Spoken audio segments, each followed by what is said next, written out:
There are 4 different types of entrepreneurs, and you need to know which one you are, whether you have a business already or not, because each one comes with its own dark side. So what you're about to watch is a clip from an upcoming interview that I haven't yet published, actually, with Ryan Levesque, a good friend of mine who is the author of Ask, whose book I've reviewed here on the channel before. He's got a new book out called Choose, and it's really important for you to understand what kind of entrepreneur you are, because like I said, each one comes with its own pitfall, and it's good to know these things up front so you don't set yourself up for failure later. So listen in, here's Ryan Levesque. And also play along. Which kind of entrepreneur are you? And have you ever been met with the same kinds of pitfalls that Ryan's talking about?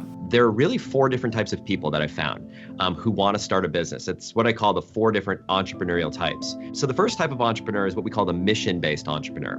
Mission-based entrepreneurs are drawn to starting a business because they have a cause that they're passionate about. It's a cause that they would die on a hill for. Christy Kennedy is an example that I talk about in the book. So Christy is a mom who has a son who is autistic, and he was bullied in school as a young boy. And so as a mom decided that she had to do something about it. So she went to the school and started to get involved, and one thing led to another, and she started developing a program to help eliminating bullying from her child's school, which led the school district to ask if she would do it for the entire school district, which led the state to ask if she'd do it for the entire state, which led to helping over 2,000 schools around the country with a program that she's developed to eliminate bullying in elementary schools.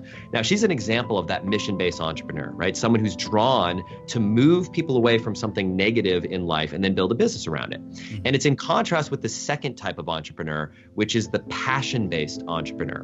Passion-based entrepreneurs tend to have something that they're passionate about. It's like a hobby or a love, whether it's Back to the Future and DeLoreans, or Lego, or playing the guitar, or learning how to paint, or whatever it may be. They've got something that they love, that they're passionate about in their life, and they want to transform that passion into their vocation. So examples are like Charlie Wallace. Charlie is a story I tell in the book. Charlie's a traveling musician. He's part of a heavy metal rock band.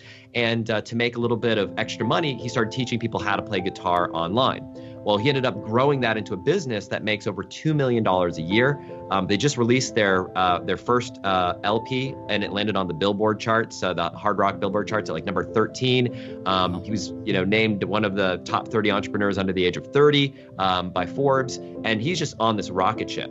And it all started with this passion around playing the guitar that he transformed into his business. So that's the passion-based. Now, the difference between the two are mission-based entrepreneurs typically want to move people away from something negative in life. Passion-based entrepreneurs want to move people towards something positive that they love. Those are both in contrast with the third type of entrepreneur, which is the most classic entrepreneur in the sense of the word, which is the opportunity-based entrepreneur. Opportunity-based entrepreneurs don't necessarily have a mission or a passion that they're drawn to. They're the type of person that sees opportunity everywhere, right? They're the type of person that says, how is it that nobody's built a collapsible stand to hold a camera when you're traveling so you can shoot selfie videos? Like, how is it that nobody has built something like this? Let's create that, right? So opportunity-based entrepreneurs tend to see gaps in the marketplace and ask themselves that question, how is it that nobody's done this? And the fourth and final type of entrepreneur is actually the type of entrepreneur that I consider myself to be. And it's what we call the undecided entrepreneur.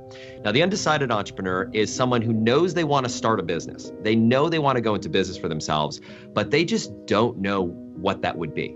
Like, they're in love with the idea of being their own boss, having their own business, making their own hours, having that freedom. But as far as what type of business or what market to go into, they're really undecided. Now, that's who I was when I first got started. And anyone in that situation, what I recommend as the prescription is to start what I call a practice business. Now, just like learning how to drive a car, most of us didn't learn how to drive a car in our dream car, our forever car, right? Like, we learned in an old beater. Like, for me, it was an old Jeep, rusted out floor, stick shift.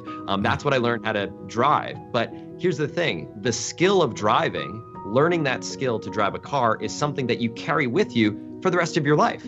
So even if that first business that you start isn't your dream business, your forever business, you're learning the skills. You're learning the steps, just like learning how to drive. You're learning the process that you can transfer into your forever business. each of these 4 types has a shadow side. There's a shadow side to watch out for. Mission-based entrepreneur, if you fall into that mission-based bucket, the thing that you need to watch out for is mission-based entrepreneurs tend to struggle with making money. They're so drawn to the mission that they have in life that they put making money as being secondary to that mission. And so they end up building a business that doesn't give them what they want out of life. It doesn't allow them to have the freedom they want or make the impact or leave the legacy that they want because they're so drawn to the mission and they struggle with charging for what it is that they want to do. Passion-based entrepreneurs tend to fall in love with their passion and building a business around it runs the risk of leading to you to become dispassionate about that thing. Like, for example, if you love painting and you build a business around teaching people how to paint and suddenly that's your job, that's your job, and you need to make money doing that, you can lose the love that you once had about painting. And so you need to be careful around that thing. Opportunity-based entrepreneurs need to be careful that you don't just, and maybe you experience this in the lead exam business, where it's a way to make money, but one day you wake up and you ask yourself and you say, what the hell am I doing with my life? Like, is this really what I was put on this earth to do? And you wake up one day and say, yeah, I've made some good money doing this, but is this my calling? And you sort of have this, this crisis of identity that can happen. And the undecided entrepreneur, the thing that you need to watch out there is the just analysis paralysis.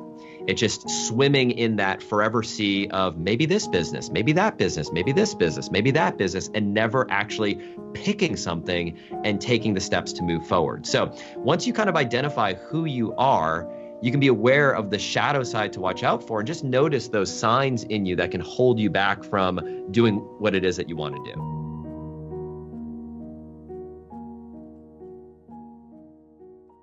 All right, so that's just a clip from the podcast that's going to come out and publish later on the Smart Passive Income podcast. I'll put a link to that below so you can subscribe and get it when it does come out later. Also, I want to know in the comment section below, which kind of entrepreneur are you? Are you a mission-based entrepreneur? Are you a passion-based entrepreneur? Are you an opportunity-based entrepreneur? Or are you an undecided entrepreneur?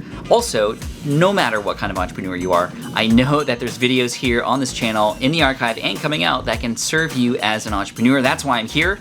I'm here to serve you, so make sure you hit that subscribe button, hit that bell notification icon, and hit that like button too if you did enjoy this video. Thank you so much, I appreciate you, and as always, Team Flynn for the win.